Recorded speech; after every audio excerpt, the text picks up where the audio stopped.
La famille de l'ancien présentateur du JT de TF1 est au cœur d'une histoire incroyable. Une photo de mariage des grands-parents de Jean-Pierre Pernaut a ressurgi en Australie. Elle fera bientôt son retour en France.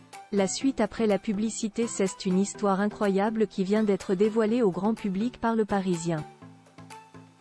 Une photo de mariage des grands-parents de Jean-Pierre Pernaut a été retrouvée à l'autre bout du monde. C'est en Australie que le fameux cliché de l'union entre Paul-Alfred Hector Pernaut-Caron et Jeanne-Juliette Merchez-Pau a été retrouvé. Il s'agit des grands-parents paternels de Jean-Pierre Pernaut. C'est une cousine germaine du défunt présentateur, qui souhaite rester discrète, qui a formellement identifié la photo comme le précisent nos confrères. L'instantané date de novembre 1912 et a été pris à Albert, dans la Somme. Il aurait été trouvé dans des décombres en 1916 par un certain Sydney Stewart Menzies Smith, un soldat australien qui a fait le choix de le rapporter dans son pays.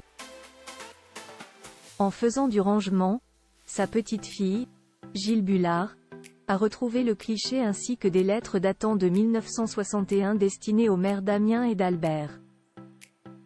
Il voulait rendre la photographie mais cela ne s'est pas fait, assurent Thierry Gourlin et Blandine Chaillan, responsables du musée Somme 1916 d'Albert. La photo de mariage bientôt de retour en France, c'est vers eux que la petite fille de Sydney Stewart Menzies Smith s'est tournée afin de savoir qui figurait sur la photo. Après de longues recherches, dont un appel qui avait été lancé sur les réseaux sociaux et partagé plus de 4000 fois, la réponse tant attendue a enfin été donnée grâce à la cousine germaine de Jean-Pierre Pernaut. Gilles Bullard doit venir en France cet été. Elle tient à terminer la démarche de son grand-père. C'est vraiment incroyable, magnifique, ont ensuite précisé Thierry Gourlin et Blandine Chaillan. Paul-Alfred Hector Pernaut-Caron était un industriel réputé dans les machines-outils, à Albert. Il a vu son activité bouleversée après que l'usine a été bombardée en 1914. L'entreprise avait alors été transférée à Amiens, ville où Jean-Pierre Pernaut est né. Nul doute qu'il aurait été touché par cette incroyable histoire. La suite après la publicité.